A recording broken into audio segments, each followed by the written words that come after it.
tassa bhagavato arahato sama sambuddhassa. Namo tassa bhagavato arahato sama sambuddhassa. Namo tassa bhagavato arahato sama sambuddhassa. Kalena dhamma sawanang etang manggalamutamanti.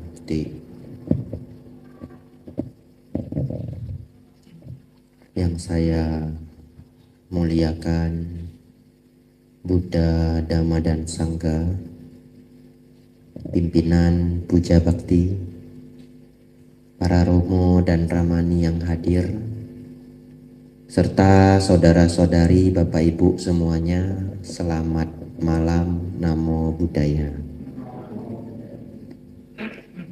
Bapak Ibu Saudara,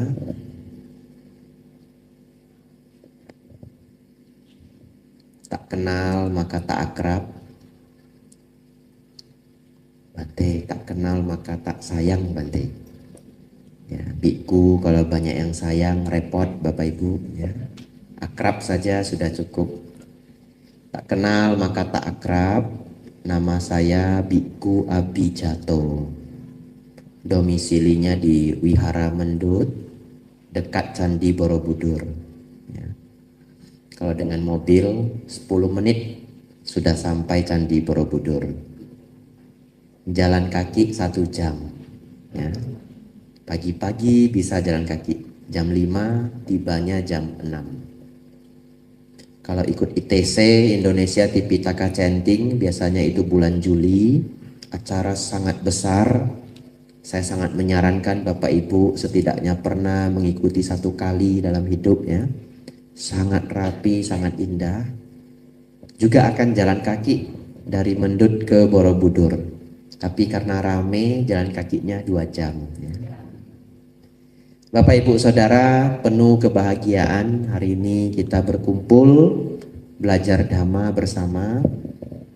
Sebenarnya 5 tahun yang lalu saya juga pernah hadir di sini. Ya, tapi saya pikir Bapak Ibu ada yang masih ingat, ada yang sudah lupa, ya. Ya.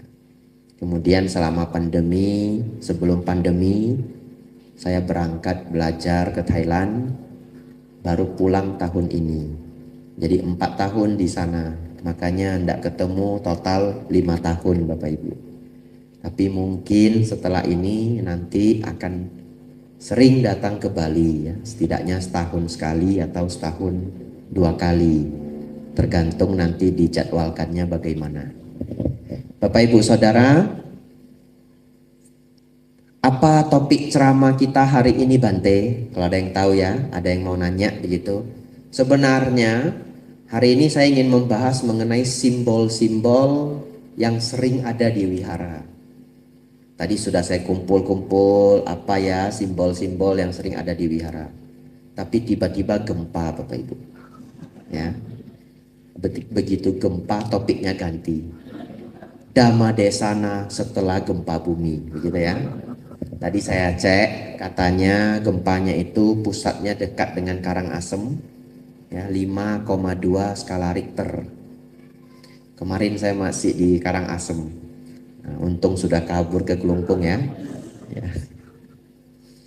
Bapak Ibu Saudara, ya nanti kalau kita Dhamma Desana sampai pertengahan gempa, ya kita keluar dulu, ndak apa-apa.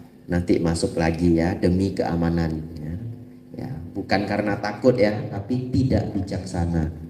Nyawa manusia itu berharga, sulit terlahir menjadi manusia. Ya, bukan kita ingin adu-adu nyali, gempa ndak apa-apa, Bante, saya punya sada, Bante. Ya, ya benar punya sada, tapi kalau kena batu itu juga benjol juga, Bapak Ibu. Nyawa manusia berharga, Bapak Ibu semoga panjang umur, sehat semuanya, bisa banyak berbuat baik. Bapak Ibu Saudara, baik. Karena mungkin, ya, baru kembali dari Thailand, cerita sedikit apa yang saya lihat yang berbeda dari di Thailand dengan di Indonesia. Yang pertama adalah di sana itu Populasi di Thailand itu totalnya 80 juta jiwa. Luas tanahnya mungkin, saya tidak hitung, tapi mungkin luas tanah di Thailand itu hanya seperempatnya Indonesia. Indonesia itu luas sekali, mungkin hanya seperlima. Tapi nanti yang penasaran tanya Mbah Google, ya, luas tanah atau luas daerah Thailand dengan luas daerah Indonesia, nanti ada kilometernya biasanya diberikan. Nah, Bapak Ibu hitung, setelah itu lapor ke saya ya. Bapak Ibu Saudara, di Thai mereka 90% Buddhis. Jadi hampir 72 juta itu umat Buddha. Dan wihara ada di mana-mana. Total wihara ada 35.000 wihara. Total bikunya ada lebih kurang 300.000 biku. Nah, itulah jumlahnya.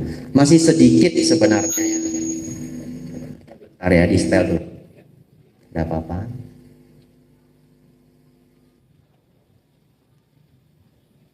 Ya, tes. Coba dinaikkan.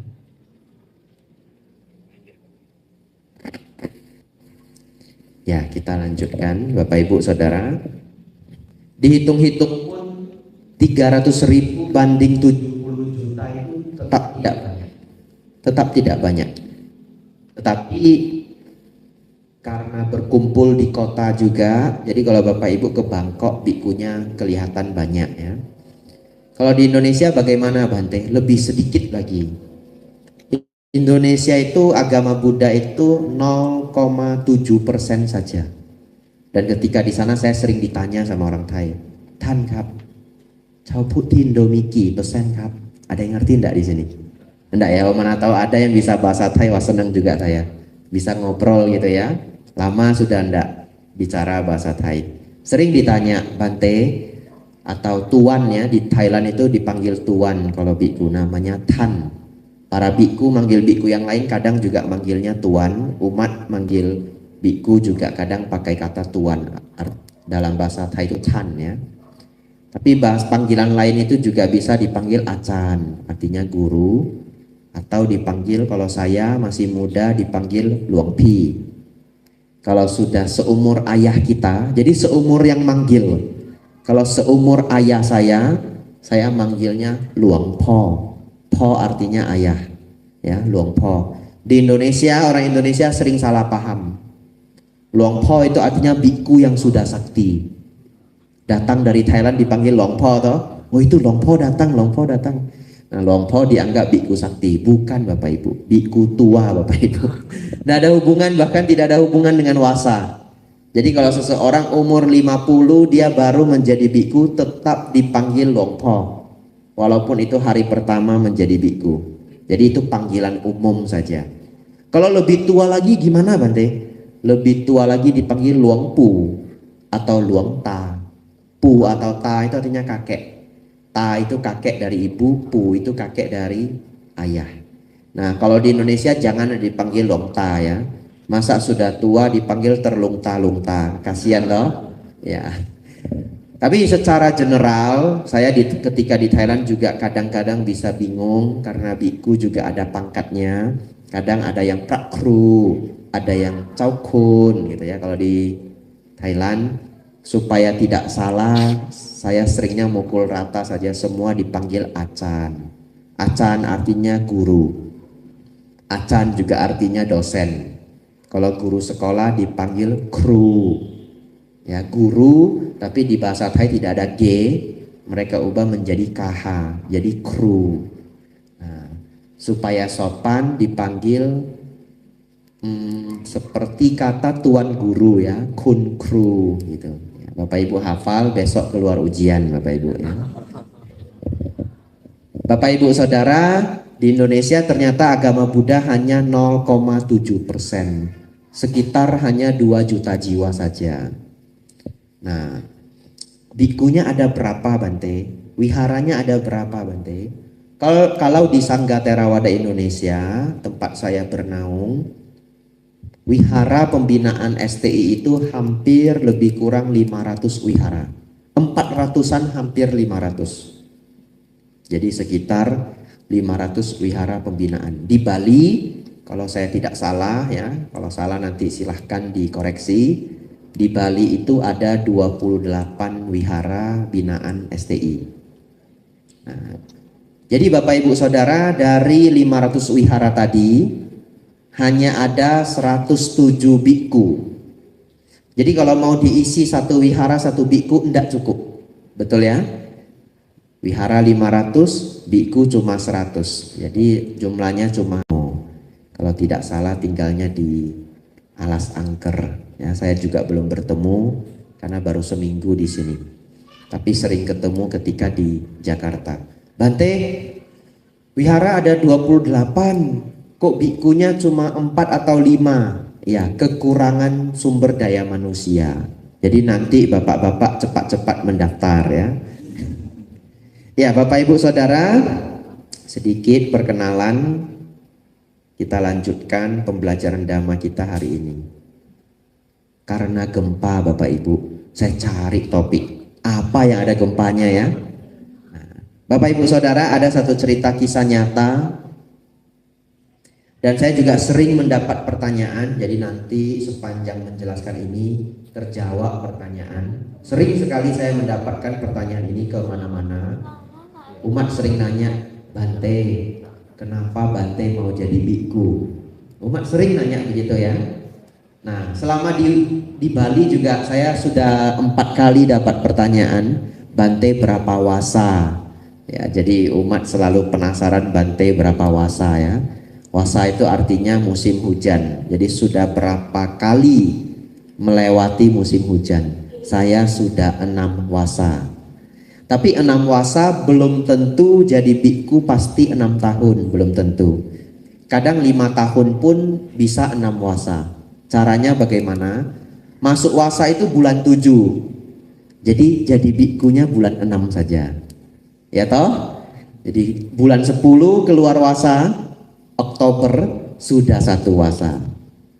Orang menganggap sudah jadi biku 1 tahun, padahal cuma 3 atau 4 bulan ya. Tetapi saya jadi bikunya Februari. Dihitung-hitung bersamaan dengan menjadi samanera, saya sudah menjadi Pabajita selama 8 tahun. 8 tahun belum lama Bante, belum tera, kan begitu ya? Belum mahatera Bante. Bapak Ibu di sini ada yang pernah ikut Pabaja? Belum ya? Nanti boleh siapa yang mau. Pabaja itu adalah latihan jadi samanera 2 minggu atau atasilani. 2 minggu saja Bapak Ibu. Di Wihara Mendut ada programnya. Nanti bulan Juli. Ya, siapa yang ingin ikut nanti boleh mendaftar. Tapi selalu full. Selalu waiting list. Jadi sekarang belum full. Kalau nanti sudah Maret sudah full. Siapa yang beneran ingin cepat-cepat daftar sebelum Maret ya. Bapak Ibu Saudara, mereka yang ikut Pabaja, mereka pakai jubah, ambil sila sebagai samanera atau atasilani, menjalankan kehidupan persis seperti kami, seorang Pabajita. Di situ baru tahu betapa sulitnya melewati hari ya. Karena tidak ada hiburan, tidak boleh olahraga, tidak boleh ya. Nyanyi-nyanyi tidak boleh, dengar lagu tidak boleh ya. Setiap hari bangunnya pagi sekali, 3:30 sudah bangun, jam 4 sudah bel. Kalau nggak mau bangun, belnya datang sampai depan ranjang Bapak Ibu ya. Teng, masih nggak mau bangun, teng. Kata murid-murid saya, suara belnya masuk sampai ke mimpi Bapak Ibu. Nah, bangun dia, masih tidak mau bangun, kakinya digoyang-goyang, harus bangun. Kemudian pagi-pagi ada yang mandi pagi-pagi, ada yang enggak. Kemudian meditasi pagi. Selesai meditasi pagi, chanting. Setelah itu siap-siap makan pagi. Selesai makan pagi, bersih-bersih wihara. Setelah itu siap-siap masuk kelas. Setiap hari belajar Dhamma. Kelas pagi selesai, makan siang, ada waktu istirahat 1 jam lebih. Setelah itu masuk kelas sore, jam 2 sampai jam 4. Nah, kemudian bebas, bersih-bersih, bisa ada waktu sebentar, malamnya chanting, meditasi, kemudian biasanya ada diskusi dhamma lagi. Bapak Ibu Saudara, para peserta yang ikut baru tahu rasanya. Setelah beberapa hari ternyata tidak gampang. Ada yang bosan Bapak Ibu. Bosan sekali mengikuti pelatihan itu. Saking bosannya bagaimana? Setiap hari dia menghitung hari Bapak Ibu. Dia cari kalender lewat 1 hari gitu ya. Lewat 1 hari, lewat 1 hari. Setelah 2 minggu akhirnya selesai. Jadi mereka yang pernah pabaja tahu betapa panjangnya 2 minggu berlatih seperti seorang pabajita. Nah Bapak Ibu sudah merenungkan itu, baru terasa 8 tahun lama sekali ya. Kalau enggak terasa, 8 tahun itu lama. Bapak Ibu Saudara, ada satu cerita. Dulu ketika saya masih umat Buddha, saya baca riwayat hidup Sang Buddha. Di sana dikatakan ketika Sang Buddha lahir, bumi bergetar. Jadi di India dulu, peristiwa-peristiwa penting itu sering ditandai dengan bumi bergetar, gempa kecil. Lalu saya penasaran. Ya Bapak Ibu enggak usah ikut, saya penasaran enggak apa-apa. Biar saya aja. Saya penasaran, apa benar bisa gempa? Kan begitu ya? Di peristiwa-peristiwa penting, apa benar bisa gempa? Jangan-jangan ini hanya bahasa sastra. Maksudnya apa? Karena apa yang kita baca itu sudah 2600 tahun yang lalu. Banyak sekali kiasan-kiasan sastra yang kita sudah tidak tahu. Itu adalah perumpamaan atau memang demikian maknanya. Betul ya? Karena itu sudah 2600 tahun. Bisa saja itu adalah cara pengungkapan bahasanya orang-orang dulu. Misalkan para Brahmana mengundang Sang Buddha untuk makan siang. Kemudian para Brahmana menyiapkan 500 macam makanan. Tapi kalau kita baca dalam sutta itu, kata 500 itu selalu berulang. Masa semuanya pas 500? Ternyata setelah diselidiki itu adalah perumpamaan yang artinya banyak. Kalau pada manusia perumpamannya adalah 125.000 orang. Selalu angkanya 125.000 orang. Oh ternyata menurut para scholar, para ahli, itu adalah perumpamaan yang artinya banyak. Bisa jadi ya, bisa jadi. Jadi saya menganggap gempa ini jangan-jangan hanya bahasa sastra. Tapi ya tidak tahu. Tapi ternyata Bapak Ibu, ketika saya pertama menjadi samanera, saya ikut pabaja di Mendut. Kami tiba di sana, kemudian belajar parita dulu 3 hari. Belajar parita 3 hari menggunakan pakaian biasa, belum menjadi samanera. Setelah latihan sangat berat latihannya, karena latihannya harus jengkeng, baca paritanya jengkeng. Sampai lutut itu jadi hitam Bapak Ibu, dan sakit. Sampai hari ini masih hitam ya, tapi sakitnya sudah hilang. Beneran sampai hari ini masih berbekas. Kalau saya ngajar pabaja ini saya pamerkan ke para calon samanera. Berjuang ya, tahan sakitnya ya. Lihat, lutut saya masih hitam sampai hari ini ya. Bapak Ibu Saudara, kita sudah latihan selama 3 hari dengan penuh keseriusan. Suasananya sangat damai. Wihara Mendut itu wihara yang luas ya. Lebih luas dari wihara ini, tapi suasananya cukup mirip karena saya lihat wihara ini banyak pohon ya, rindang, damai. Nah di Mendut juga sangat damai. Setelah itu besoknya persiapan penabisan. Jam 5 pagi itu sudah mulai baca parita. Bapak Ibu Saudara, ini benar-benar terjadi di saya. Pagi itu jam 5 gempa Bapak Ibu. Lalu karena gempa kami semua terkejut. Lalu ada seorang samanera senior, tidak tahu kenapa, karena selama dia di sana tidak pernah gempa. Jadi mungkin dia tidak berpikir bahwa itu adalah gempa. Lalu dia bilang apa? Jangan panik, jangan panik. Itu cuma tikus katanya begitu. Karena di atas langit-langitnya itu, plafonnya itu sering ada tikus yang berbunyi geruguk. Jadi suaranya mirip sekali suara tikus. Tapi saya yakin itu gempa. Geruguk begitu ya. Dan ternyata itu adalah gempa. Jadi itu menjawab penasaran saya Bapak Ibu. Ternyata benar. Ketika peristiwa penting, ternyata bumi bisa bergetar. Ketika saya ditabiskan menjadi Samanera, ya walaupun saya sih bukan penting-penting sekali ya, saya nggak penting saya, tapi bisa kebetulan seperti itu. Ketika saya penabisan Samanera, paginya bumi bergetar. Jadi nanti kalau saya tulis autobiografi bisa saya dramatisir ya. Ketika ditabis menjadi Samanera, Samanera Abijito dan bumi bergetar. Begitu ya. Nah, itu kisah nyata Bapak Ibu Saudara. Ya, itulah peristiwa bumi bergetar.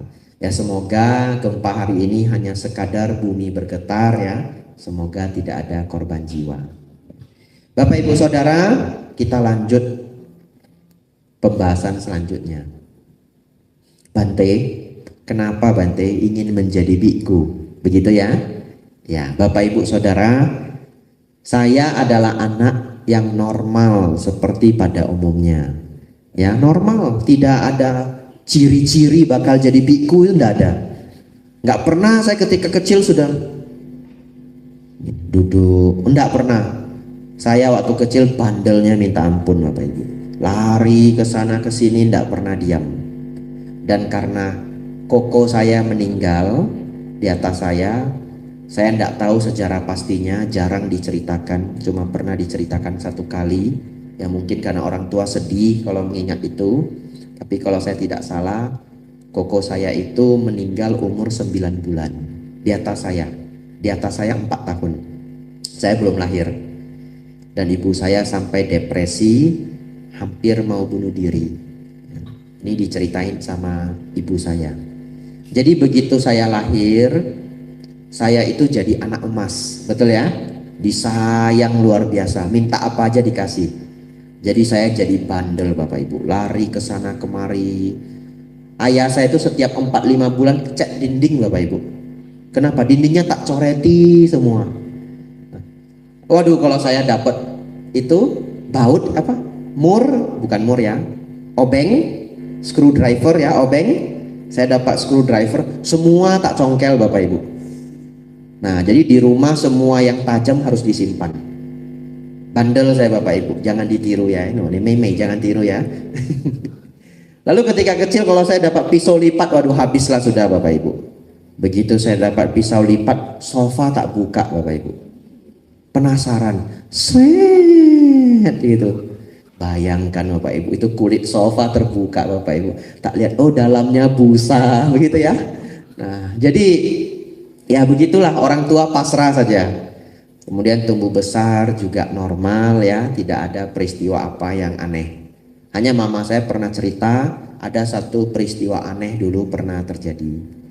Waktu kecil saya pulang, saya jajan stiker. Stikernya bulat-bulat kemudian timbul. Nah, karena saya ingin niru film India, stiker itu tak tempel di sini. Gitu ya. Jadi bulat begini. Nah, kemudian saya tidur siang. Namanya anak-anak yang setiap hari tidur siang. Ini kata mama saya enggak tahu. Tapi sepertinya benar ya. Enggak mungkin mama saya nipu, ya enggak mungkin. Ternyata ketika saya tidur dengan stiker tertempel di sini, saya ngigau, dan ngigaunya saya itu duduk bermeditasi. Cukup lama, mama saya enggak gangguin. Saya bersila, meditasi, kemudian saya tidur lagi. Ketika bangun, mama saya ketakutan. Dia bilang ke saya tidak boleh lagi nempeli stiker di kepala. Itu, sampai mama saya ingat, ini di kepala ini ada terangnya, seperti auranya orang begitu. Jangan ditutup gitu. Saya masih ingat, sejak itu saya tidak pernah nempeli apa-apa di kepala saya. Mungkin mama saya ketakutan, saya ngigau meditasi begitu ya. Nah, kemudian saya tidak pernah nempelkan lagi. Kemudian besar, hanya Bapak Ibu Saudara, dari kecil saya sering punya pertanyaan yang sulit dijawab. Dari kecil sudah. Seperti saya bisa tiba-tiba nanya orang tua saya, kok kita lahir ya? Untuk apa kita lahir gitu. Nah, saya bisa tiba-tiba nanya, Ma, Pa, setelah mati kita kemana? Kenapa orang bisa mati? Kemudian orang tua saya menjawab, setelah mati nanti kita lahir lagi di surga. Oh, di surga bisa mati lagi enggak? Itu pertanyaan saya. Oh, enggak tahu, kata orang tua saya. Enggak tahu. Katanya hidup abadi.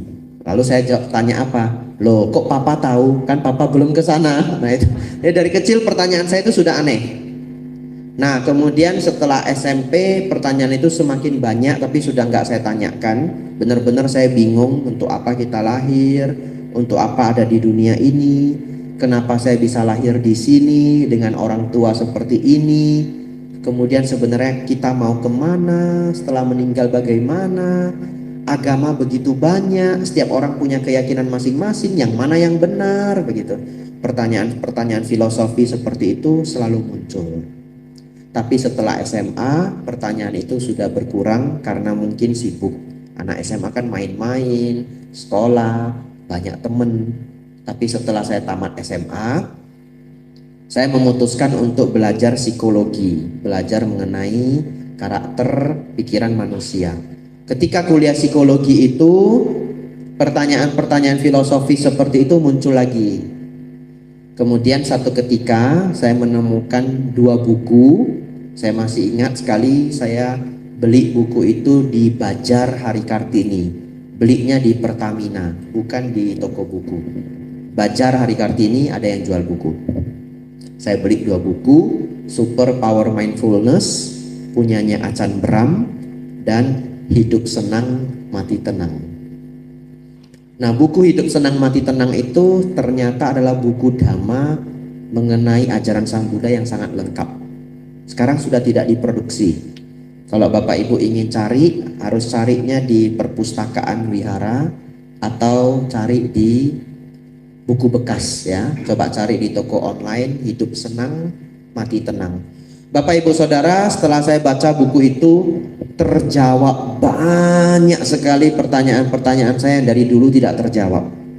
Apalagi Achan Brahm cukup meyakinkan. Dia seorang S2 teori fisika dari Cambridge. Wah, ini orang pinter ini, begitu ya.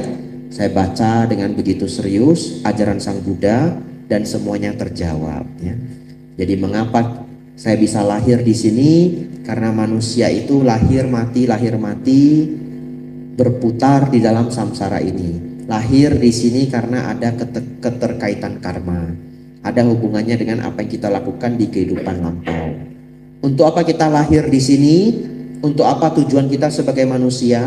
Bisa dikatakan manusia itu yang tidak belajar itu tidak ada tujuan. Yang tidak belajar ya, yang tidak berlatih seperti tidak ada tujuan. Yang tidak berlatih, jadi hidup, sakit, tua dan mati. Tapi kalau bagi yang ingin berlatih, maka tujuannya adalah meningkatkan diri. Dalam bahasa Dhamma, dari terang menuju terang atau dari gelap menuju terang. Maksudnya apa? Berlatih agar dari kehidupan ke kehidupan semakin baik. Bapak Ibu saat ini menjadi seorang manusia, mudah-mudahan kelahiran berikutnya lahir di alam surga. Di alam surga masih belajar dhamma sebagai seorang dewa, bisa praktek dhamma. Alam yang lebih tinggi lagi adalah alam Brahma. Lebih tinggi lagi adalah pencapaian nibbana. Jadi bagi manusia yang mau berlatih, tujuannya adalah mencapai tingkat-tingkat batin yang lebih tinggi atau mengurangi kotoran batin. Tujuan tertinggi kita sebut sebagai nibbana. Nanti saya bahas banyak pelan-pelan ya, supaya bisa memahami ini semua. Kemudian Bapak Ibu membaca buku itu, pertama kali saya baru tahu, oh Dhamma seperti ini. Sejak itu saya cari buku-buku Dhamma yang bagus-bagus, buku Achan Brahm, buku Achan Cha, buku Achan Man, wah banyak sekali, buku Thai, buku Myanmar, buku luar negeri. Bukunya saya baca sampai lebih kurang 1 tahun. Selama 1 tahun banyak mempelajari Buddha Dhamma. Setelah itu muncullah keinginan dan harapan ingin menjadi bhikkhu. Tetapi tidak mulus seperti itu, tidak bisa langsung menjadi bhikkhu. Nah, harapan ibu saya kuliahnya diselesaikan dulu. Nah, kemudian 4 tahun kemudian saya ikut Pak Baja. Bapak Ibu Saudara, jadi singkat cerita, jika ditanya kenapa Bante ingin menjadi bhikkhu, jawabannya adalah karena memahami Dhamma. Sebenarnya hanya sekadar itu. Jadi karena memahami Dhamma ingin praktek yang lebih tinggi. Bapak Ibu Saudara, ada satu ajaran Sang Buddha yang baik saya ceritakan hari ini agar lengkap pemahaman kita. Karena dari tadi yang saya ceritakan hanya pengalaman-pengalaman, belum masuk dharmanya, betul ya? Nah, sudah jam 8 lewat 5 ya. Biasanya sampai jam berapa Bapak Ibu? Jam 11 malam? Oh ya. Ya, lembur boleh ya. Saya jarang-jarang datang ke sini. Jadi hari ini ya, yang penting topiknya habis ya. Bapak Ibu Saudara, ajaran ini adalah ajaran yang dulu Sang Buddha ajarkan ke seorang perumah tangga, namanya Yasa. Ajaran ini disebut ajaran bertingkat Anupubikata. Nah, Yasa setelah mendengarkan ajaran ini mencapai kesucian tingkat pertama. Kemudian mendengarkan lagi sekali lagi mencapai kesucian arahat. Tidak tahu yang mendengarkan kedua itu apakah ada tambahan dhamma yang lain dari Sang Buddha atau tidak. Karena kita tidak tahu, itu sudah 2600 tahun yang lalu. Kita hanya bisa melihat apa yang tercatat di Tripitaka. Tapi sesungguhnya bisa saja yang terjadi itu lebih daripada yang tercatat. Nah, Bapak Ibu Saudara, Yasa setelah mendengarkan ajaran ini mencapai Sotapanna, kemudian arahat. Ayahnya Yasa mendengarkan ajaran ini juga mencapai Sotapanna. Mana tahu Bapak Ibu setelah mendengarkan ajaran ini ada yang mencapai Sotapanna ya Bapak Ibu ya. Saya tidak tahu ya. Tapi Bapak Ibu nanti jangan bilang, oh kata Bante Abhijato kami sudah Sotapanna. Jangan ya Bapak Ibu ya. Dipecat nanti saya Bapak Ibu. Seorang biku tidak boleh menceritakan atau membuat klaim-klaim terhadap umat Buddha pencapaian apa yang sudah mereka capai. Tidak boleh. Dan seorang biku tidak boleh cerita mengenai pencapaian batin seorang biku. Itu ada winayanya Bapak Ibu. Oleh karena itu kalau Bapak Ibu tanya saya, Bante sudah mencapai kesucian belum? Ya saya jawab apa? Ya tidak boleh dibahas. Begitu ya. Lalu tapi umat itu sering mancing Bapak Ibu. Kepengen tahu, ingin tahu para biku ini punya kemampuan batin apa. Kami diajak ke rumahnya. Bante coba lihat rumah saya Bante. Bante melihat apa Bante? Rumah saya ada makhluk halusnya Bante. Biasanya biku itu akan bercanda saja ya. Oh ya, saya juga melihat ada makhluk halus, ada semut, ada nyamuk begitu ya. Nah atau mungkin beliaunya hanya menjawab, ya rumahnya baik, nggak usah dipikirkan ya. Makhluk halus di mana saja ada. Kenapa demikian Bapak Ibu? Seorang biku tidak boleh menceritakan pencapaian batinnya. Itu bagian dari pelatihan. Manfaatnya apa? Supaya kalaupun biku itu punya pencapaian batin, tidak menjadi sombong. Kalaupun biku itu tidak ada pencapaian batin, dia tidak sampai berbohong. Nanti tidak ada pencapaian batin, malu dia, bohong saja. Oh saya sudah begini, sudah begitu. Paling amannya tidak boleh diceritakan. Bapak Ibu Saudara, apa itu Anupubikata? Baik, Sang Buddha mengajarkan pelajaran bertingkat. Isinya ada 5. Saya bahas secara lengkap hari ini. Semoga Bapak Ibu bisa memahami. Ada yang namanya sangsara Bapak Ibu. Ini belum masuk Anupubikata. Ini awalnya dulu, introduction. Sangsara itu adalah keadaan yang kita alami. Lahir mati, lahir mati, lahir mati, tidak usai-usai. Tidak usai-usai sampai kita mencapai arahat. Dan kacaunya lagi, kadang ke alam yang lebih baik, kadang turun ke alam rendah karena perbuatan. Karena perbuatan kita sendiri. Jadi seseorang bisa lahir di alam dewa, bisa juga jatuh ke alam rendah.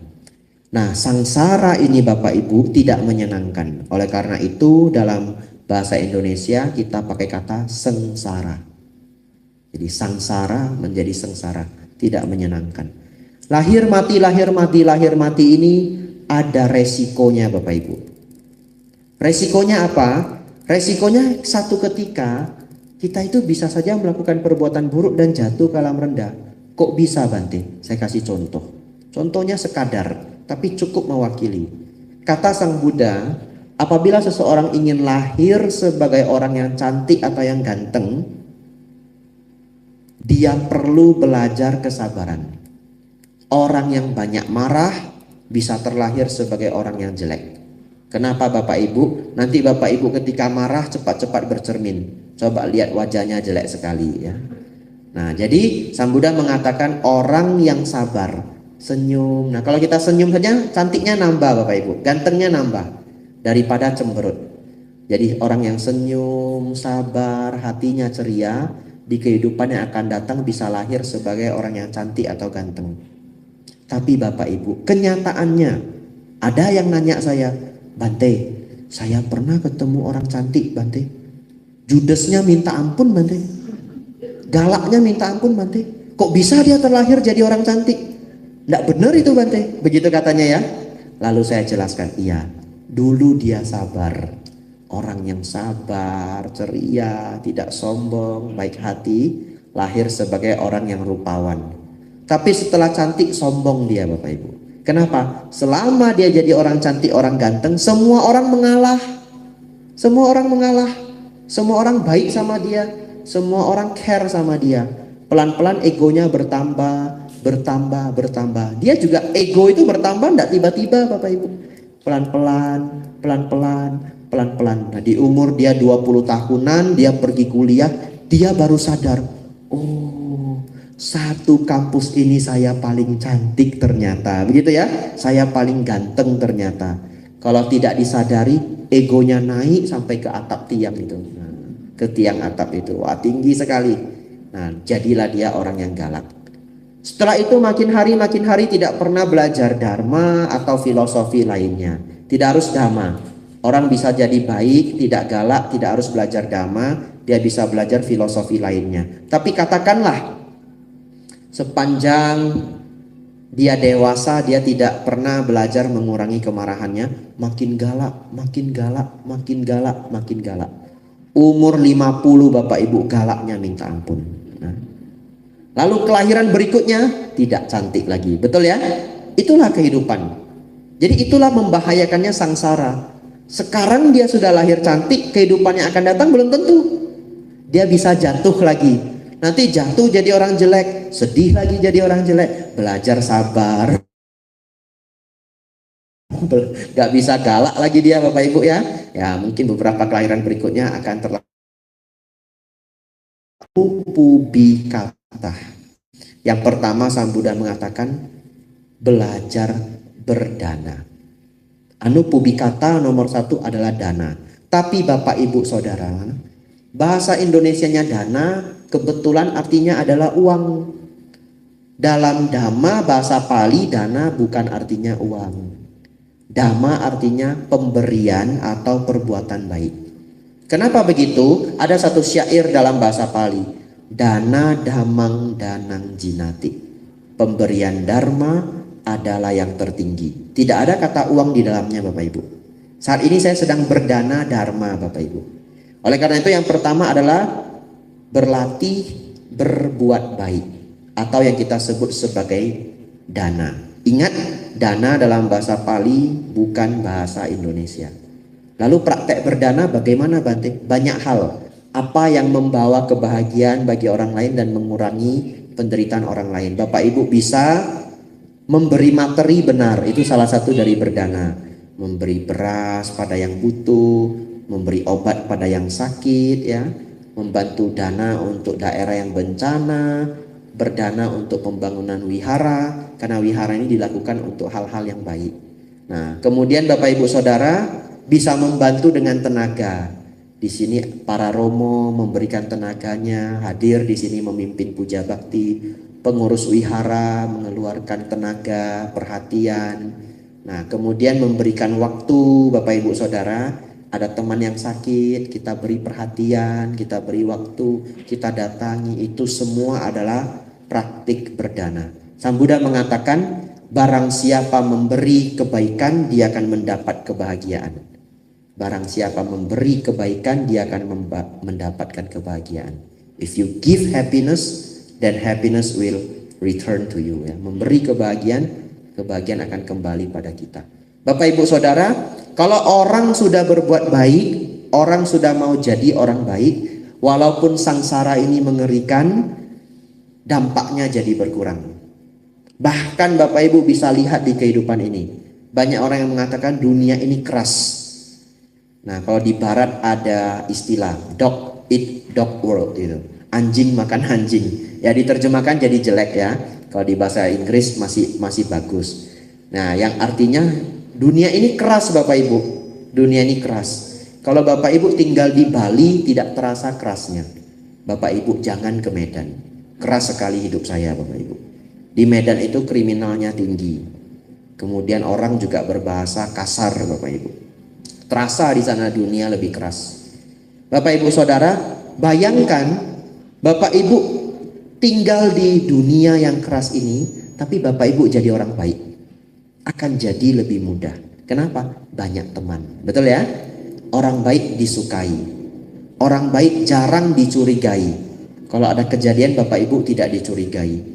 Kalau ada sesuatu Bapak Ibu butuh pertolongan, banyak yang tolong. Jadi begitu Bapak Ibu jadi orang baik saja, dunia yang keras ini menjadi melunak. Sama seperti sangsara, keadaan sangsara ini mengerikan Bapak Ibu. Bapak Ibu jadi orang yang baik, sangsara itu melunak. Kita lanjutkan. Yang kedua Bapak Ibu Saudara, Sang Buddha mengatakan praktek sila. Selalu diajarkan oleh para biku. Praktek sila Bapak Ibu juga sudah hafal. Kenapa perlu praktek sila Bante? Saya sudah banyak berbuat baik, sudah cukup Bante. Nah Bapak Ibu Saudara, tidak cukup Bapak Ibu. Karena kenapa? Ada pertanyaan saya. Kalau Bapak Ibu lempar batu ke sungai, batu besar dan batu kecil, batu besar dan batu kecil, batu mana yang mendarat? Besar ya? Benar, batu besar akan mendarat. Yang kecil juga mendarat Bapak Ibu. Betul ya? Kan batu kecil juga mendarat. Jadi pertanyaan ini pertanyaan jebakan Batman Bapak Ibu. Jawabannya adalah batu besar akan mendarat, batu kecil pun akan mendarat. Hanya batu besar mendarat duluan. Artinya kedua batu akan mendarat. Seperti itulah Bapak Ibu Saudara, kalau kita berbuat baik di kehidupan ini, ada karma baik, ada karma buruk, keduanya akan berbuah. Keduanya akan berbuah. Jadi kalau Bapak Ibu sudah jadi orang baik, baik pada 100 orang, baik pada 10 orang, tapi menjahati satu orang karena dendam sama orang ini. Tapi Bapak Ibu dikenal jadi orang baik, bantu semua orang. Cuma satu musuhnya, Bapak Ibu jahat sama satu orang. Orang ini selalu Bapak Ibu jahati, misalkan begitu, disusah-susahin. Kedua-duanya berbuah Bapak Ibu. Jadi waktu yang akan datang kebaikan berbuah, kejahatan pun berbuah. Seseorang bisa lahir di keluarga yang kaya raya Bapak Ibu, tapi sejak lahir organ tubuhnya ada yang kurang, cacat misalkan, sakit misalkan, klep jantungnya tidak sehat misalkan. Loh kok bisa Bante? Kan harusnya karma dia sudah baik, betul ya? Lahir di keluarga kaya, orang tua baik, semuanya baik, tapi kok lahirnya sakit. Dulu dia senang berbuat baik, tapi sila tidak sempurna. Sila tidak sempurna. Bahkan Bapak Ibu Saudara, ada loh orang yang cemburu sama anjing. Katanya, Bante, itu ada makhluk lahir jadi anjingnya orang kaya. Tiap hari tidurnya di AC, makannya daging impor, makannya itu snack-snack yang mahal-mahal, diantar pakai mobil. Kok bisa Bante? Katanya alam hewan itu alam menderita. Lah itu enggak menderita Bante. Katanya begitu ya. Bapak Ibu Saudara, ini contoh mereka yang dulu tidak merawat sila. Banyak berdana tapi tidak merawat sila. Lahir dia di alam hewan pun berkecukupan. Tetapi apakah enak lahir jadi anjing itu, apakah enak? Tetap tidak enak Bapak Ibu. Kenapa? Anjing itu Bapak Ibu kalau sakit nggak bisa lapor. Sakit perut dia nggak bisa lapor. Sakit gigi dia nggak bisa lapor. Kalau manusia sakit yang mana bisa ke dokter, kasih tahu dokternya. Dia nggak bisa lapor. Jadi kalau anjing sakit gimana? Dia cuma tidur, dia sembunyi di bawah kolong, menderita. Kemudian Bapak Ibu perhatikan, seekor anjing itu kalau tidur sangat sering bermimpi buruk. Perhatikan, dia akan bergetar-getar badannya. Nah kenapa? Karena banyak dia melakukan perbuatan buruk, jadi pikirannya itu dipenuhi dengan hal-hal yang mengerikan. Jadi Bapak Ibu Saudara, terlahir sebagai hewan bagaimanapun tetap tidak menyenangkan. Nah, bahkan yang keadaannya berkecukupan pun tetap tidak menyenangkan. Itulah Bapak Ibu kenapa kita perlu merawat sila.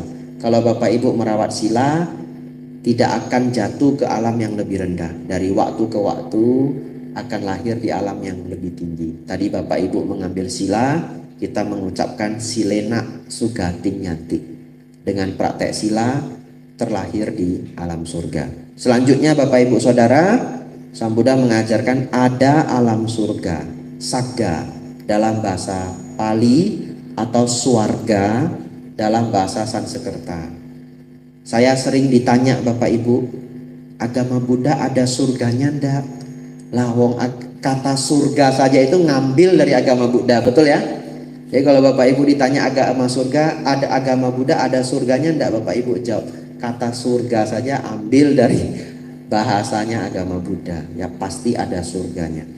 Bapak Ibu Saudara, merawat sila dan mempraktikkan dana, seseorang akan lahir di alam surga. Penghuni surga dalam bahasa Pali disebut dewa. Jadi dewa artinya penghuni surga. Tapi Bali ini pulau dewata ya. Nah Bapak Ibu penghuni surga semua. Tapi benar Bapak Ibu, ternyata dalam Dhamma alam manusia ini adalah surga paling rendah. Benar, alam manusia ini digolongkan sebagai alam surga paling rendah. Kalau Bapak Ibu terkadang menemukan tabel 31 alam kehidupan, ada beberapa tabel yang membuat warna. Jadi alam rendah hijau, alam surga kuning, alam Brahma biru, misalkan seperti itu. Nanti Bapak Ibu perhatikan 6 tingkat alam surga warnanya kuning. Alam manusia dibuat kuning juga, gabung sama 6 tingkat alam dewa. Kenapa? Ternyata alam manusia adalah alam surga paling rendah. Karena alam surga paling rendah, apa yang terjadi? Suka duka datang silih berganti. Kadang bahagia, kadang menderita. Kadang bahagia, kadang menderita. Kebahagiaannya belum lengkap. Kemudian umur manusia juga tidak panjang. Bapak Ibu Saudara, sekarang kita sudah cerita sampai ke surga Bapak Ibu. Tapi Sang Buddha mengatakan bahwa surga itu ternyata tidak kekal. Ini yang sangat berbeda dengan ajaran agama lain. Di agama lain surga kekal, di ajaran Buddha Sang Buddha mengatakan surga tidak kekal. Tapi umurnya sangat-sangat panjang. Saking panjang umurnya, ada yang ratusan ribu tahun, ada yang jutaan tahun. Para penghuni surga pun bisa berpikir mereka abadi. Sebenarnya tidak abadi, tapi umurnya sangat panjang. Satu ketika juga akan terlahir kembali. Oleh karena itu alam surga belumlah yang tertinggi. Nah lalu apa bahaya dari alam surga? Alam surga bahayanya adalah bisa jatuh lagi. Kalau Bapak Ibu terlahir sebagai dewa, kemudian di alam dewa menjadi sombong karena penuh dengan kekuasaan, lupa dengan perbuatan baik, batin menjadi menurun, keluhuran batin berkurang, bisa jatuh ke alam yang lebih rendah. Bapak Ibu Saudara, karena alam surga itu tidak kekal, maka Sang Buddha mengajarkan praktek yang selanjutnya yang disebut kama dinawa. Bapak Ibu tidak usah hafal bahasa Palinya, tidak apa-apa. Kama dinawa artinya bahaya dari nafsu indria. Coba Bapak Ibu renungkan. Kalau seseorang terlahir di alam dewa yang ada 6 tingkat tadi, lalu ada 20 tingkat alam Brahma. Tapi supaya gampang kita cerita alam dewa saja yang 6 tingkat. Di alam dewa Bapak Ibu, para dewa pun masih ada nafsu. Para dewa masih ada kemarahan. Para dewa masih ada keserakahan. Para dewa masih ada kesombongan. Bapak Ibu Saudara, saya ingin tanya, kalau orang masih bisa marah, masih berkemungkinan tidak satu ketika dia berbuat jahat? Berkemungkinan. Bahkan orang baik saja Bapak Ibu, kalau sudah marah bisa berbuat jahat. Karena namanya sudah marah. Bahkan Sang Buddha mengatakan kemarahan itu adalah gila sesaat. Betul ya? Walaupun nanti sudah dia berbuat jahat ataupun berucap yang kasar, setelah itu dia menyesal. Tapi ucapan sudah dilemparkan. Jadi orang baik pun kalau marah bisa melakukan hal buruk. Nah, Bapak Ibu Saudara, selama masih ada kemarahan, masih ada keserakahan, masih ada ego, kesombongan, maka batin belum benar-benar bersih. Batin belum benar-benar suci. Oleh karena itu masih ada resiko. Masih bisa melakukan perbuatan buruk, masih bisa jatuh ke alam rendah. Seperti orang cantik tadi yang bisa menjadi sombong, betul ya?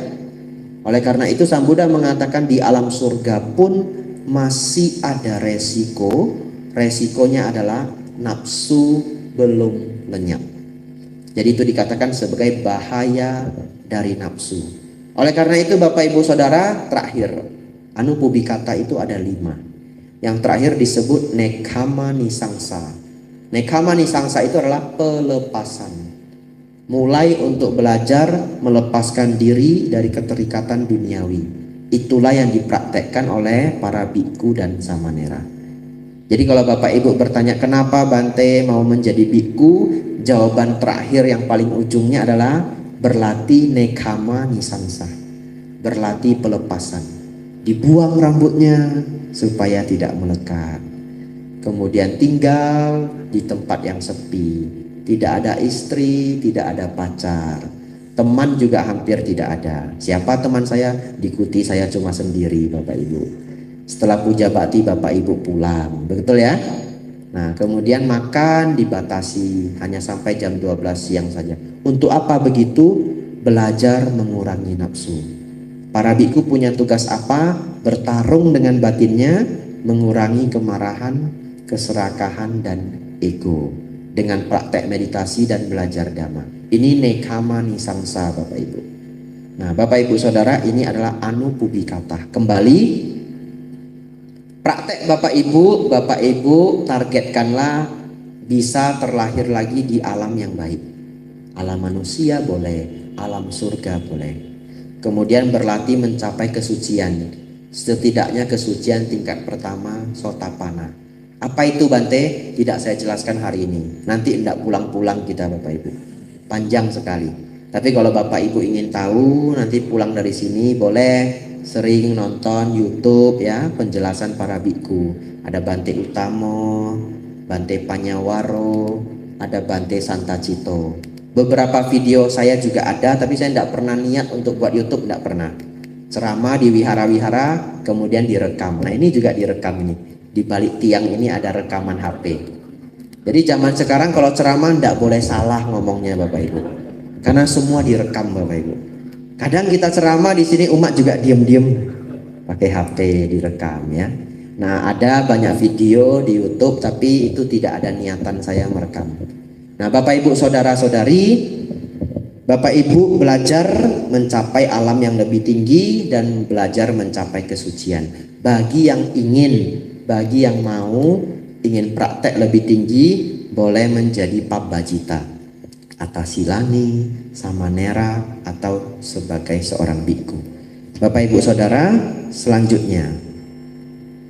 Jadi Bapak Ibu hari ini sudah belajar apa itu dewa ya. Dewa adalah penghuni surga. Brahma itu adalah alam dewa tingkat tinggi yang telah melenyapkan nafsu hasrat seksual.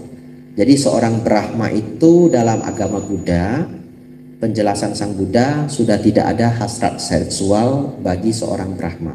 Brahma bukan Brahmana Bapak Ibu. Kalau Brahmana itu kasta tertinggi. Brahmana itu manusia. Brahma itu dewa.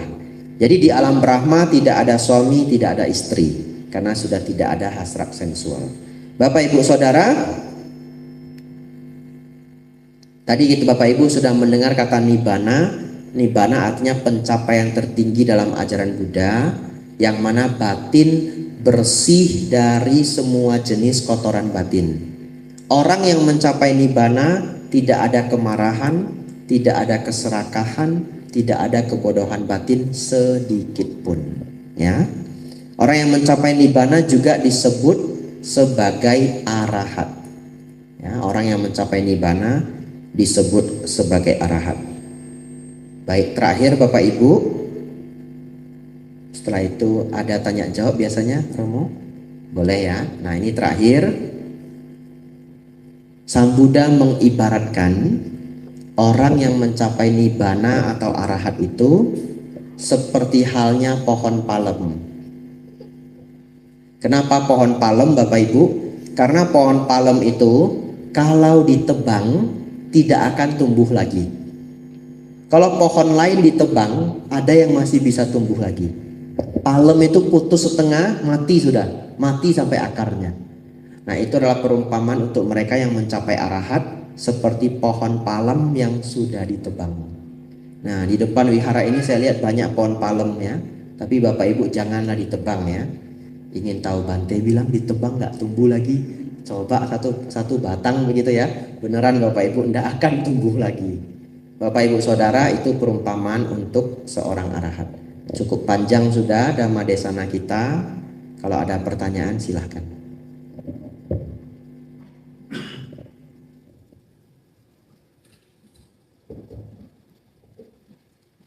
Kami akan buka sesi tanya jawab bagi Romo Ramani, Bapak Ibu yang ingin mengajukan pertanyaan kepada Yang Mulia Bante, kami persilakan.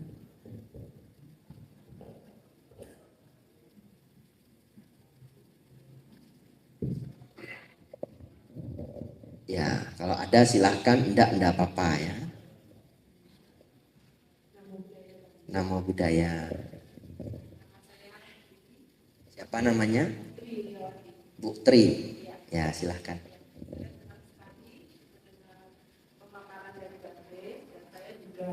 Juga mengikuti Dhamma Desana Bante gitu.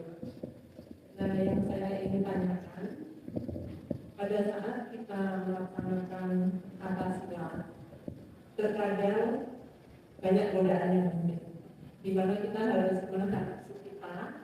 Ada 8 sila yang harus kita lakukan. Tapi pada waktu kita melaksanakan sila itu kita ada godaan momentum kita untuk marah.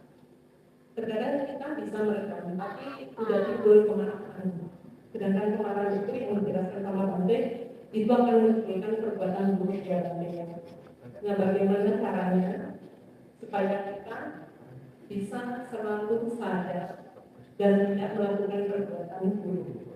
Yang kedua, mohon maaf Bante agak banyak.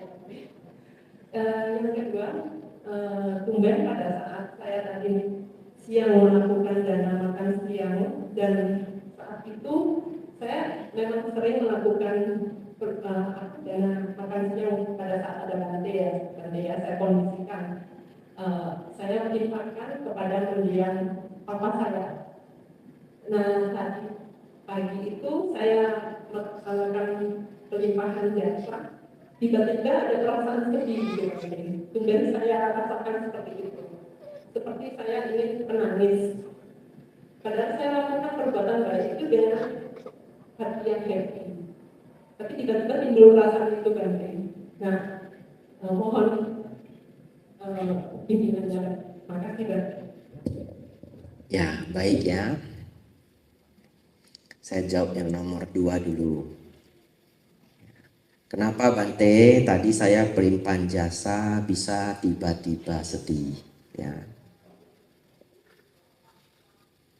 Banyak hal bisa terjadi. Yang pertama mungkin pikiran manusia itu memang bersifat acak atau random ya. Jadi dalam bahasa Dhamma disebut bocor.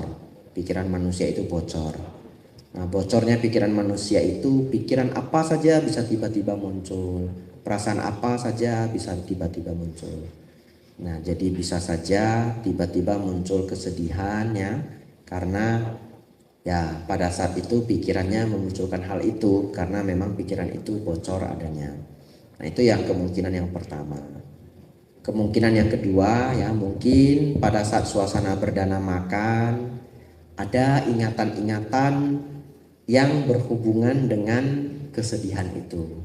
Kadang-kadang bisa muncul di alam sadar atau bisa muncul di alam bawah sadar. Apa itu alam bawah sadar? Alam bawah sadar itu adalah pikiran kita yang tidak kita sadari. Jadi pikiran manusia itu bekerja seperti halnya komputer gitu. Ada banyak sekali proses pemikiran yang terjadi di background yang tidak kelihatan. Tahu-tahu kita sedih saja. Tapi sebenarnya sedih itu Ada hal yang sudah kita lihat, yang sudah kita dengar, yang sudah kita rasa sebelumnya, yang memancing kesedihan itu hadir. Tapi hal-hal yang memancing itu tidak kita sadari, tahu-tahu kita sudah sedih saja. Nah itu juga bisa terjadi. Ya. Atau yang ketiga bisa jadi ada kontak batin dengan yang mendiang yang telah meninggal. Manusia itu adalah makhluk batiniah. Batin manusia itu kuat. Hanya karena kita manusia pada umumnya tidak berlatih batin, jadi batiniahnya itu tidak begitu sensitif. Tapi bagaimanapun manusia itu adalah makhluk batiniah. Saya beri contoh. Kadangkala Bapak Ibu Saudara, sebagai orang tua, anaknya tinggal di luar kota, apakah kerja ataupun kuliah. Tiba-tiba bisa saja dari pagi itu batinnya, hatinya nggak nyaman terus dari pagi. Apa ini yang mau terjadi? Tiba-tiba siangnya ditelepon, ternyata anaknya sakit masuk rumah sakit. Nah coba jawab saya, apa logikanya anaknya sakit di Surabaya, ibunya bisa batinnya gelisah di Bali? Gak ada yang ngabari, gak ada yang kasih kabar. Itu adalah bukti manusia adalah makhluk batiniah. Nah kalau batin yang dilatih akan menjadi lebih peka dan lebih peka. Jadi barangkali pagi tadi batinnya itu kontak dengan mendiang, kemudian muncul kesedihan.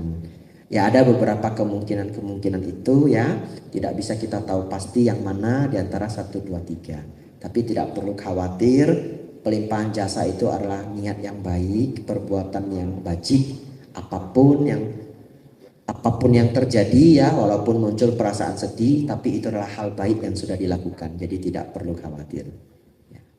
Selanjutnya pertanyaan pertama Bapak Ibu Saudara. Nah ini masuk topik saya, sudah saya tulis di kertas. Jadi karena ditanyakan saya jelaskan, enggak ditanyakan pun akan saya jelaskan, begitu ya. Bapak Ibu Saudara, bagaimana mengurangi kemarahan? Nah ini tak tulis ini, bagaimana mengurangi kemarahan. Nah sebenarnya Bapak Ibu Saudara, kalau berlatih atas sila, tidak ada sila dilarang marah, tidak ada ya. Nah tidak ada marah, wera, mani, sika, padang, sama diami, tidak ada. 1-8 sila tidak ada bilang nggak boleh marah. Tapi bukan berarti juga Bapak Ibu atas sila terus marah-marah ya, jangan ya. Nah Bapak Ibu Saudara, begini. Bagaimana Bante cara mengurangi kemarahan ketika mempraktekkan atas sila?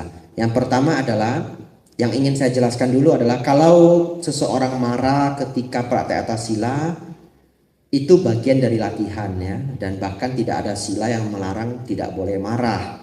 Kenapa? Karena marah memang sewajarnya bisa muncul pada manusia yang belum melenyapkan kemarahan. Tapi bagaimana cara mengurangi kemarahan? Ada 2 cara. Yang pertama dengan perenungan dhamma. Tapi perenungan dhamma ini tidak selalu bisa muncul, kecuali Bapak Ibu sering mendengarkan dhamma. Kalau tidak sering mendengarkan dhamma, perenungan sulit muncul. Contoh, kalau Bapak Ibu tiba-tiba dicela pada saat praktek atas sila, ataupun tidak praktek atas sila, Bapak Ibu dicela, biasanya orang langsung menjadi marah. Sangat jarang orang dicela, menerima kritikan celaan yang pedas. Apa saja yang dikatakan, misalkan yang kamu kerjakan itu tidak ada gunanya sama sekali, kamu hanya menghabiskan waktu dan segalanya. Umumnya orang sudah menjadi kesal. Jarang ada orang tiba-tiba terbesit. Ataloka dhamma. Sang Buddha mengatakan hidup ini kadang kita bahagia, kadang kita menderita, kadang dipuji, kadang dicela, kadang dikenal, kadang tidak dikenal, kadang untung, kadang rugi. Ataloka dhamma. Marahnya hilang, hampir tidak mungkin Bapak Ibu. Betul ya? Sangat jarang orang bisa begitu, sangat jarang. Tapi itu salah satu cara mengurangi kemarahan. Kemudian ada orang marah. Nah ini agak sering ya. Salah satu yang direnungkan adalah ya sudah, karma buruk saya berbuah. Betul ya? Hidup di kehidupan ini ada karma baik, ada karma buruk. Sepanjang kita hidup pun di kehidupan yang lampau itu tidak harus kehidupan sebelumnya, 10 tahun pun lampau ya. Kita kadang berbuat baik, kita kadang berbuat buruk. Ya, akhirnya yang kita jalani itu kadang bahagia, kadang menderita. Bapak Ibu Saudara mendapat celaan, mendapat kerugian, mendapatkan perlakuan yang buruk dari orang lain, renungkanlah, ya sudah, karma buruk saya berbuah. Kalau mengetahui karma buruk berbuah, kadang-kadang kalau Bapak Ibu bijaksana, marahnya berkurang. Kenapa? Karena tahu, ya sudah, kuota karma buruk saya berkurang. Betul ya? Nah, karma buruk banyak. Kalau sudah berbuah ya berkurang, berkurang, dan berkurang. Itu juga cara. Cara lainnya Bapak Ibu Saudara, merenung yang lebih tinggi lagi. Jadi perenungan itu pun ada level-levelnya. Perenungan yang lebih tinggi lagi bagaimana? Ya sudah. Setiap orang juga ada yang namanya kemarahan, keserakahan, kesombongan ya. Ya hari ini saya dimarahi oleh orang lain, ya sudahlah. Setiap orang memang ada kemarahannya. Dan kalau dia marah, saya ikut marah, tidak akan ada habis-habisnya. Sudah, biar aja, biar saja. Nah, ini yang sudah perenungan lebih tinggi. Lebih tinggi lagi Bapak Ibu Saudara, ketika marah muncul, Bapak Ibu berpikir ajaran Sang Buddha. Janganlah marah, orang marah itu rugi. Orang marah itu seperti halnya mengambil bara arang yang panas, melempar orang lain. Kalau Bapak Ibu ngambil arang atau bara yang panas mau dilempar ke orang lain, pertanyaannya, apakah pasti kena orang itu? Belum tentu, dia bisa menghindar. Tapi Bapak Ibu pasti luka tidak? Pasti luka. Kita orang yang marah Bapak Ibu, belum tentu orang yang kita marahi pasti tersakiti. Belum tentu. Kalau dia bijaksana, kita sudah marah 15 menit, 10 menit, dia cuma senyum saja. Kita semakin panas Bapak Ibu, betul ya? Dia senyum saja. Malah dia nanya, sudah selesai marahnya? Sudah, saya izin dulu ya. Nah, makin stres kita Bapak Ibu. Itulah persis Bapak Ibu ngambil arang yang panas, bara api yang panas, melempar orang lain. Belum tentu kena, tapi kita sudah pasti terluka. Ini ada kisah nyata. Satu ketika Sang Buddha dimarah-marahi oleh seorang Brahmana, umat berumah tangga. Dimarah-marahi Bapak Ibu. Habis-habisan Sang Buddha dimarah-marahi. Setelah orangnya selesai marah-marah, jadi Sang Buddha pun karma buruk bisa berbuah Bapak Ibu. Sang Buddha pun masih ada karma buruk kehidupan lampau yang bisa berbuah. Tapi berbuahnya karma buruk itu sudah tidak ada efeknya untuk beliau. Karma tetap berbuah tapi tidak ada efeknya. Sampai beliau maha parinibbana. Setelah maha parinibbana habis sudah semuanya. Karena sudah tidak terlahir di seluruh 31 alam kehidupan. Tapi sebelum beliau hancurnya tubuh, karma-karma beliau yang lampau masih bisa berbuah. Tapi sudah tidak berefek. Nah ini contohnya tidak berefek seperti ini. Brahmana ini datang marah-marah ke Sang Buddha. Kesal dengan Sang Buddha. Setelah dia marah-marah selesai, Sang Buddha nanya begini. Oh Brahmana, saya ingin tanya. Pernahkah Anda mendapatkan... Nah beliau tanya begini. Oh Brahmana, kalau Anda mengantarkan hadiah untuk orang lain, tapi hadiah itu tidak diterima, diapakan hadiah itu? Coba Bapak Ibu renungkan ya. Besok bawa Bapak Ibu pergi beli urap, taruh di Tupperware begitu ya. Lalu mau ngasih ke tetangga. Tetangganya nolak. Sekarang urapnya punya siapa? Punya yang memberi toh? Karena kan ditolak toh? Berarti masih punya kita toh? Nah Sang Buddha nanya begitu. Kalau Anda ingin memberikan sesuatu kepada orang lain, tapi orang itu menolak, barang itu punya siapa? Lalu Brahmana itu menjawab, barang itu punya saya lagi. Ya seperti itulah semua kemarahanmu tidak saya terima. Silakan kamu bawa pulang lagi begitu ya. Wah makin jengkel orangnya Bapak Ibu ya. Nah tapi Bapak Ibu kalau ketemu tetangga jangan begitu ya. Dipukul nanti dengan sapu Bapak Ibu. Ya jadi itu kebijaksanaan yang lebih tinggi lagi. Nah jadi silahkan Bapak Ibu pakai level yang Bapak Ibu nyaman. Karma buruk saya berbuah. Ya sudahlah, ya sudahlah. Atau level yang lebih tinggi lagi, setiap orang punya dosa loba moha, wajar saja terjadi. Di level yang lebih tinggi lagi bagaimana? Nah ini saya ajarkan terakhir ini, menutup Dhamma Desana hari ini. Kecuali nanti ada yang mau nanya lagi silahkan. Kalau sudah tidak ada, menutup Dhamma Desana kita hari ini. Tapi ini sangat penting, jadi saya minta Bapak Ibu konsentrasi. Ya, ini bagian terakhir pelajaran kita hari ini. Bapak Ibu Saudara, manusia itu bisa stres. Ya. Stres dalam bahasa psikologi artinya keadaan batin yang tidak nyaman. Dalam psikologi, bukan bahasa Indonesia pada umumnya. Kalau stres bahasa Indonesia pada umumnya ada yang artinya sekilo kurang 2 on. Ya. Nah, itu ungkapan orang Medan itu, sekilo kurang 2 on. Itu juga kadang disebut stres ya, tapi bukan itu ya. Ya, Bapak Ibu Saudara, stres dalam bahasa psikologi keadaan batin yang tidak nyaman. Pertanyaan saya, marah nyaman apa enggak Bapak Ibu? Tidak nyaman. Marah adalah stres. Kecewa nyaman apa enggak? Enggak nyaman. Kecewa adalah stres. Takut itu nyaman apa enggak? Enggak. Takut adalah stres. Malu nyaman apa enggak? Enggak nyaman. Malu adalah stres. Oleh karena itu stres dalam psikologi maknanya ini sangat dekat dengan kata dukkha. Dalam bahasa Pali, segala keadaan batin yang tidak nyaman disebut dukkha. Oleh karena itu dukkha sering diterjemahkan sebagai penderitaan dan ketidakpuasan. Karena ketika kita tidak puas, nyaman atau enggak? Enggak. Ada ciri-cirinya. Bapak Ibu hafal, besok keluar ujiannya. Ini ciri-ciri orang stres.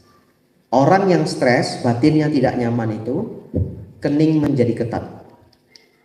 Rahang menjadi tegang, otot-otot menjadi tegang, jantung berdegup kencang, nafas menjadi berat. Betul ya? Kalau orang marah itu ciri-cirinya, karena marah juga bagian dari stres. Jadi kalau seseorang marah, jantungnya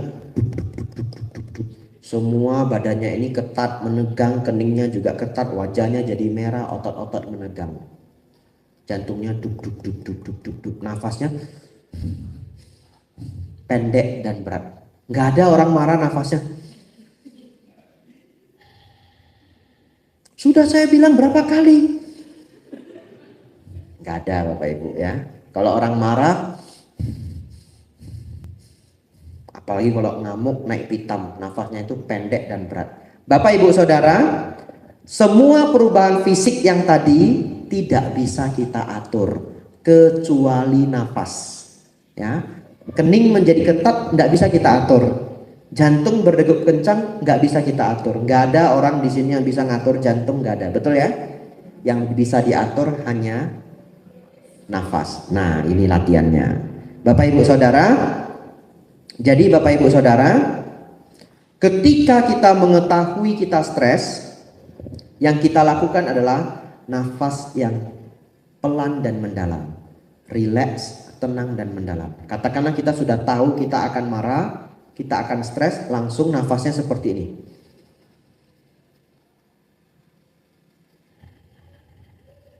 Pelan, mendalam.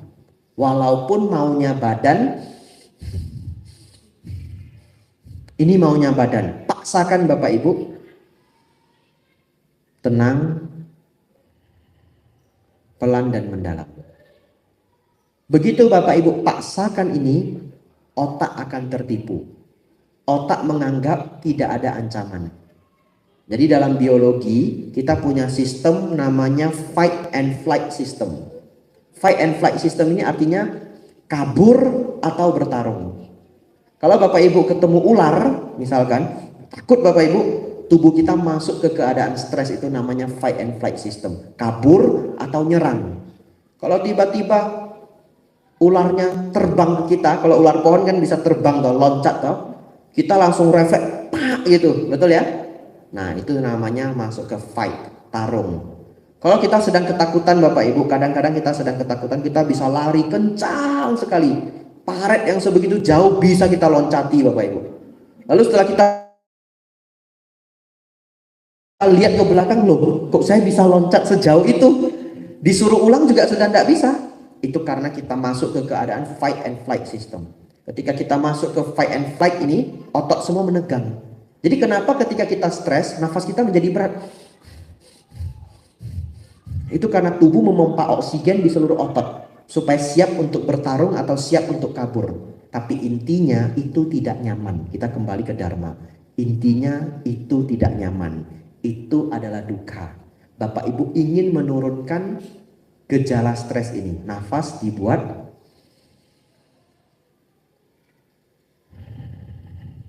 tenang, rileks dan mendalam. Tidak harus menutup mata Bapak Ibu. Kadang-kadang Bapak Ibu sedang menghadapi orang yang tidak disukai, nggak bisa menutup mata. Buka aja matanya, nafasnya diatur. Tidak kelihatan juga Bapak Ibu. Kadang-kadang saya menghadapi orang lain, keadaan tidak nyaman muncul. Tidak kelihatan kita sedang mengatur nafas itu, dia tidak tahu.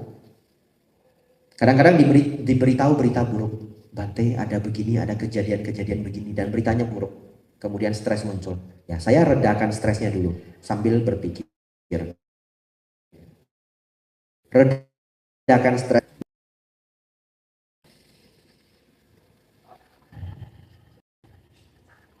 1-2 nafas, stresnya sudah turun. Stresnya sudah turun, baru dipikirkan permasalahan tadi. Karena masalah kan tidak bisa kita hindari. Masalah harus dihadapi. Tapi jangan menghadapi masalah ketika marah. Jangan menghadapi masalah ketika stres. Karena nanti keputusan kita tidak bagus. Bapak Ibu Saudara, permasalahannya Bapak Ibu. Bante, saya sudah belajar Bante. Kalau stres, kalau mau marah, nafas masuk, nafas keluar. Tapi Bante, begitu saya marah Bante, lupa sudah sembuh. Ketika Bapak Ibu marah, lupa sudah dengan Dhamma Desana hari ini. Jadi gimana Bante biar tidak lupa? Nah ini titipan saya hari ini, Bapak Ibu latih setelah hari ini. Ini sudah saya praktekkan bertahun-tahun. Beneran sudah saya praktekkan bertahun-tahun. Bapak Ibu mulai hari ini setiap kali menunggu apa saja, nafas masuk, nafas keluar, tenang, rileks dan mendalam. Nafasnya dibuat mendalam dan pelan, senyamannya Bapak Ibu, ya senyamannya. Nah, gimana prakteknya? Contoh, kalau Bapak Ibu bawa kendaraan, begitu ketemu lampu merah, langsung nafas masuk, nafas keluar. Kalau jarang ketemu lampu merah, setiap ketemu mobil di depan berhenti, kita harus berhenti toh? Atau macet misalkan, nggak tahu di Kelungkung ada macet nggak? Mungkin hampir nggak ada ya. Ya, nafas masuk, nafas keluar. Kalau Bapak Ibu belanja, pesan sesuatu, begitu sudah pesan harus nunggu, betul ya? Begitu nunggu, nafas masuk, nafas keluar. 20 detik, 30 detik cukup Bapak Ibu. Nggak perlu lama. Kenapa? Kita hanya latihan supaya ketika stres tidak lupa, betul ya? Sering dilakukan agar ketika stres tidak lupa. Nah jadi latihannya 20 detik, 30 detik cukup. Setelah itu Bapak Ibu ingin keluarkan HP, lihat HP, main HP silahkan. Nah, zaman sekarang kalau nunggu pasti main HP, betul ya? Nah Bapak Ibu nunggu bus, nunggu orang lain, apa saja, nikmati nafas yang indah ini. Kalau Bapak Ibu merasa nyaman dilanjutkan 1 menit, 2 menit ya. Kalau tidak pun 20 detik cukup. Saya kasih contoh. Bapak Ibu pergi ke rumah makan. Pesan makanan Bapak Ibu. Begitu Bapak Ibu sudah pesan, makanannya datang. Begitu makanannya datang, ternyata tidak diberikan sendok garpu Bapak Ibu. Lah Bapak Ibu lapor toh, Pak, Bu, ini gak ada sendok garpunya. Oh iya maaf Pak, maaf Bu, tak ambilkan. Begitu dia jalan ke belakang Bapak Ibu, langsung nafas masuk, nafas keluar. Nafas masuk, nafas keluar. Kalau Bapak Ibu sudah praktekkan ini, pengalaman saya di diri saya 4 bulan. Tidak tahu, setiap orang pengalaman berbeda-beda. Setelah Bapak Ibu mempraktekkan ini 4 bulan, jadi kebiasaan, menjadi karakter. Bapak Ibu akan jadi orang yang sangat jarang marah. Beneran. Kenapa? Karena setiap hal yang membuat orang lain kesal, tidak membuat Bapak Ibu kesal. Karena Bapak Ibu sudah kebiasaan, begitu ada hal yang membuat tidak nyaman, langsung nafas masuk, nafas keluar, nafas masuk, nafas keluar. Bapak Ibu disuruh nunggu, janjinya 7:30. Tapi setengah 8 sudah belum datang. Bagaimana? Nafas masuk, nafas keluar. Malahan Bapak Ibu bisa berpikir, tidak apa-apa. Ada waktu untuk saya menikmati nafas yang indah. Jadi kita tidak pernah merasa waktu kita terbuang sia-sia. Kapanpun itu. Disuruh menunggu pun waktu kita terpakai untuk hal yang baik. Melihat nafas masuk, nafas keluar. Pelan, rileks, dan mendalam. Bapak Ibu Saudara, dulu saya pernah ajarkan ini di Samarinda. Sebenarnya saya ajarkan ini kemanapun saya pergi. Ini pembinaan saya 3 minggu di Bali. Ini sudah minggu pertama saya pikir. Dan badan saya sudah mulai lelah sebenarnya. Tapi perjalanan masih panjang ya. Hari ini tidak boleh tidur telat saya. Nah, hari ini sudah merasa badan saya kurang fit. Nah Bapak Ibu Saudara, 3 minggu saya keliling Bali. Setiap hari ngajarkan ini Bapak Ibu. Dulu pernah saya ajarkan di Samarinda Bapak Ibu. Tiba-tiba besoknya langsung ada ibu-ibu lapor ke saya. Bante, apa yang Bante ajarkan semalam berguna Bante. Tadi pagi saya hampir senggolan mobil dengan orang lain. Dan orangnya yang salah, motong jalannya dia. Saya sudah marah Bante. Tapi begitu marah langsung ingat, nafas masuk, nafas keluar. Dan dia langsung praktekkan. Nafas masuk, nafas keluar pelan dan mendalam. Lalu dia bilang, Bante, marahnya beneran hilang Bante. Jadi saya dapat testimoni Bapak Ibu. Harusnya saya rekam ya, biar seperti MLM. Jadi setiap saya ngajar putar dulu testimoni 5 menit gitu ya. Nah Bapak Ibu Saudara, itu benar-benar bisa dipraktekkan. Kapanpun Bapak Ibu stres, ini bagian terakhir ya. Stres itu tidak hanya marah, sedih, sedang kecewa, terlalu bosan. Kadang bisa suntuk Bapak Ibu. Suntuk itu nggak ada angin, nggak ada hujan, tiba-tiba suntuk sekali. Sudah, begitu Bapak Ibu merasa terlalu suntuk, ngapain aja salah, nafas masuk, nafas keluar. Kalau nyaman dilanjutkan, lihat nafasnya masuk, keluar, konsentrasi, nanti suntuknya hilang, pasti hilang, pasti hilang. Nah Bapak Ibu Saudara, ini dipraktekkan untuk segala keadaan batin yang tidak nyaman. Tapi Bapak Ibu Saudara, ini pernah menjadi senjata makan tuannya saya. Satu ketika saya ngajar di Tanjung Balai Karimun, jauh sekali, Kepulauan Riau. Ada yang tahu Tanjung Balai Karimun? Ada yang bahkan belum pernah dengar ya? Sejauh apa Bante? Kalau dari Bali harus ke Jakarta dulu naik pesawat. Transit Jakarta, tembak ke Batam. Dari Batam harus naik kapal. Kemarin saya ke Tanjung Pinang dulu. Kemudian naik kapal lagi ke Tanjung Balai Karimun. Jauh sekali. Kalau saya pembinaan ke Tanjung Balai Karimun sudah merasa seperti itu ke ujung dunia Bapak Ibu. Karena saya dari Mendut toh, dari tengah, dari Jawa Tengah. Itu nyebrang sudah Malaysia Bapak Ibu. Waktu itu Bapak Ibu Saudara, saya dijanjiin mau dijemput jam 18.30. Diantar ke kampung Melayu namanya Pasir Panjang untuk Damadesana. Sudah 18.30 orangnya belum datang juga. Saya menunggu belum datang juga. Tiba-tiba saya di WhatsApp. Mohon maaf Bante, kami telat. Nanti kami jemput jam, maaf dia janjinya jam 18. Nah jadi telat dia. Nanti kami jemput Bante jam 18.30. Jadi telat 30 menit ya. Nanti kami jemput Bante jam 18.30. Bante nafas masuk nafas keluar dulu. Beneran dia tulis begitu ya. Waduh, senjata makan tuan Bapak Ibu. Saya tidak boleh marah Bapak Ibu ya. Nah jadi umatnya telat, saya nafas masuk nafas keluar. Nah demikianlah prakteknya Bapak Ibu. Ini luar biasa. Nanti silakan praktekkan dalam kehidupan sehari-hari, bisa membantu mengurangi kemarahan. Saya pikir sudah cukup, sudah pas jam 9 ya.